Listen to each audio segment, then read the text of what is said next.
It started with this crude crystal set, the first radio built by Powell Crosley Jr.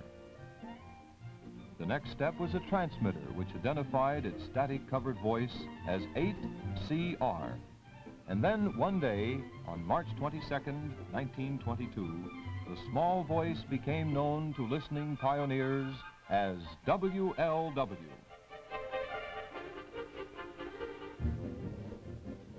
The voice became stronger and reached out to these early receivers with 50 watts. A few months later, it reached sets beyond Cincinnati city limits with 500 watts. In January 1925, WLW became the nation's first 5,000-watt radio station. Now, even the microphones took on a professional look. A segment of the population put away mahjong and the Charleston long enough to listen to this newfangled miracle. In 1928, WLW became a loud but lonely shout in the ether as its power was increased to 25,000 watts. Now that radio seemed here to stay, even the microphones became a little more substantial. WLW moved out of its cramped quarters into spacious and ornate studios. Programming was becoming an important factor. But the listener still had his problems and his thrills. Programming was even educational. In 1932, WLW racked up another first. It became again the world's most powerful station with 50,000 watts.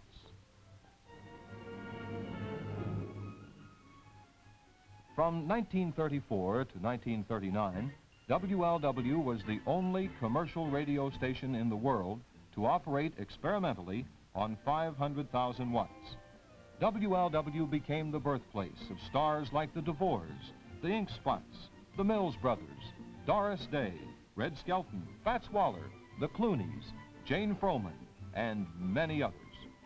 Finally, WLW, recognized as a leader, became the nation station. But what of today? What have all these years of broadcasting experience built?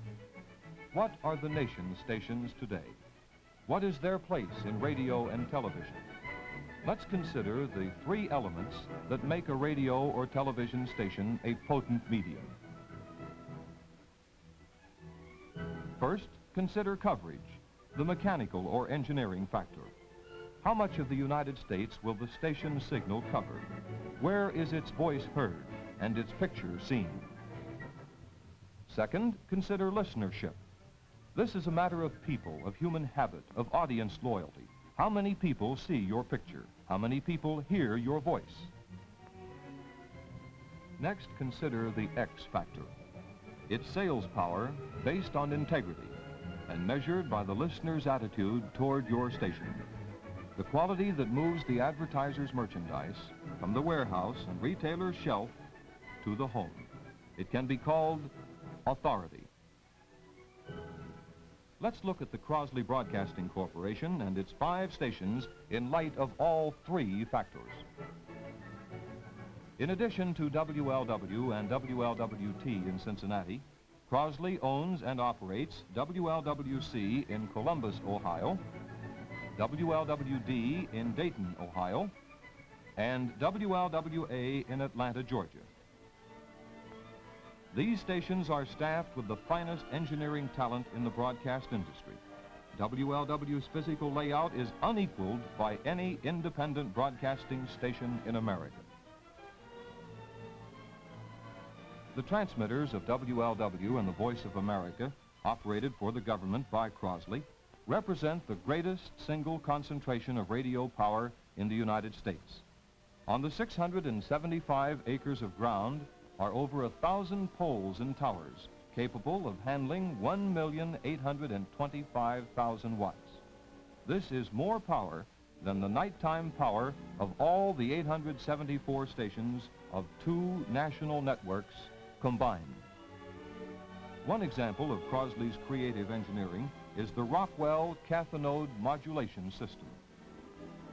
This is a unique, high-quality modulation system which eliminates many of the costly components of ordinary systems and was invented by R.J. Rockwell, Vice President in charge of engineering. Crosley designed, built, and operated Voice of America transmitters daily beam messages through the Iron Curtain, despite frantic jamming by hundreds of communist transmitters. Constant work is conducted on all phases of broadcasting to improve performance of Crosley-built and operated radio and television transmitters.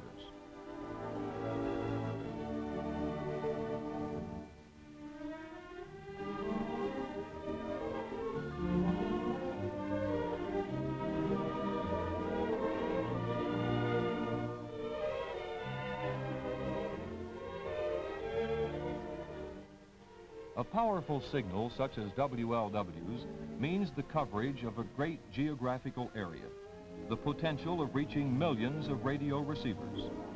WLW's basic effective area includes approximately 286 counties in 4 important states. 12 million people live within the WLW merchandisable area. They buy 6.7% of all the groceries sold in the United States. Drugstores here sell 6.9% of all the drugs sold in this country. And these shoppers purchase 6.5% of all the home appliances sold in America. Yes, this is a rich and active market, urban, suburban, and rural. Almost half the people in the WLW merchandisable area live on farms or in towns of 5,000 or less. These are rich farms, too. The farm income of the area is 7.7% of the nation's total. Yes, here is a rich and rewarding market, a market with a tremendous potential for any manufacturer, a market that can be sold through Crosley radio and television. But the people in these cities, on these main streets and farms, must have reasons for tuning to a radio or TV station. Loyalties must be established to bring them back to the same frequency or channel day after day. The element that builds high listenership and audience loyalty is programming. WLW has always been programmed to the listener's taste. One of its most popular programs is the nostalgic Moon River.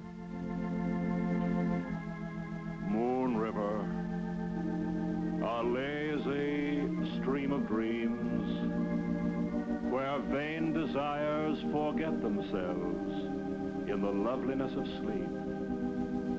Moon River, enchanted white ribbon, twined in the hair of night, where nothing is but sleep.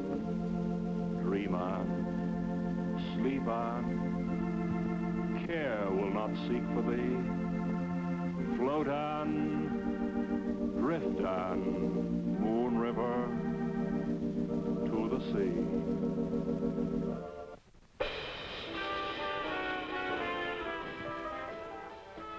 While the loyalties of older listeners are held by favorites like Moon River, new loyalties are built among younger people with programs designed for their tastes. Today, the nation station spends more money on programming than any other independent station in America. Here's the music that came up out of the sultry, twisting streets of old New Orleans, with life and vitality that's made it a classic form of true American music. Music from Dixieland on Dixieland Limited, with songs by Ruby Wright, Esther Hanlon, and the band.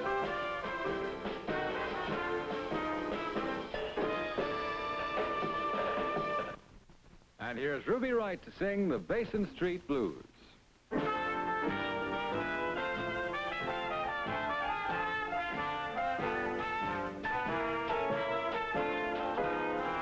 Won't you come along with me to the Mississippi? It takes more than fine talent to program a station effectively.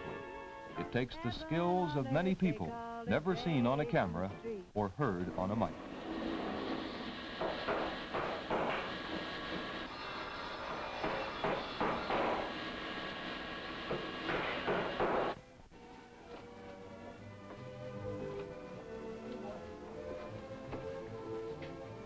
Hey, Bill, rather than put those things away, put this... It takes carpenters, painters, prop men, set designers, artists, and others to give the feeling of quality and professionalism to television. Crosley maintains a vast library of transcriptions of all kinds. Live or transcribed musical programs are actually programmed by musicians. A tremendous musical library valued at $750,000 furnishes orchestral and vocal arrangements for scores of live musical shows each week. Yes, at the Nation station, programming is both an art and a science.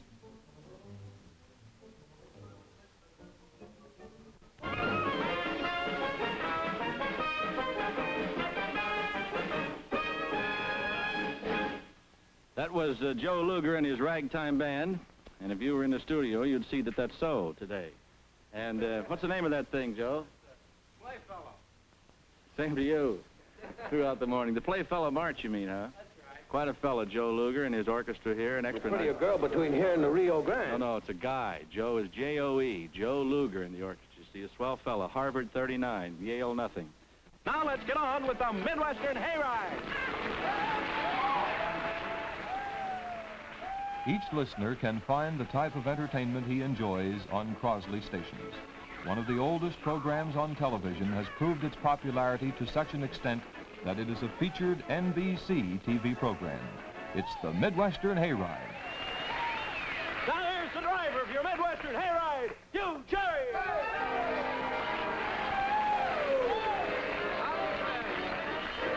Oh, we got a big house tonight, haven't we? And we're awful glad to have you out there, too. Everybody's Farm is an actual farm operated by the Nation station.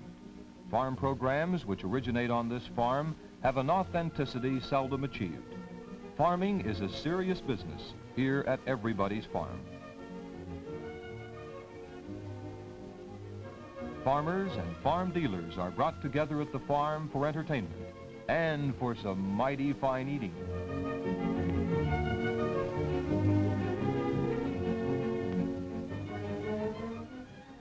Stars on both Crosley Radio and television consistently draw high ratings.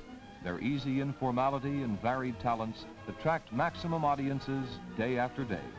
But perhaps the best proof of successful programming can be found in the nationally known 50-50 Club with Ruth Lyons and Willie Thal. Tickets for this luncheon program are sold for 3 years in advance. What is the secret of Ruth Lyons' fabulous popularity? Perhaps you'll discover the secret. Let's step into the control room. The 50-50 Club, starring Ruth Lyons. With Next Willie line. Stand by on 2 to altitude.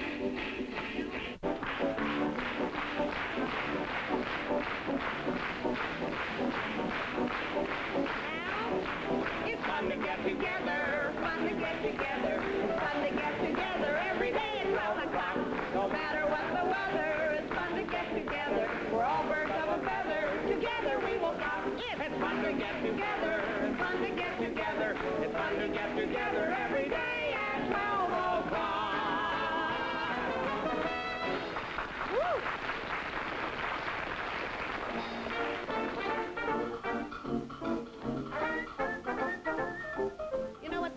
Don't you, boy? You ought to be in pictures. Now, we have been through, this is the worst yet.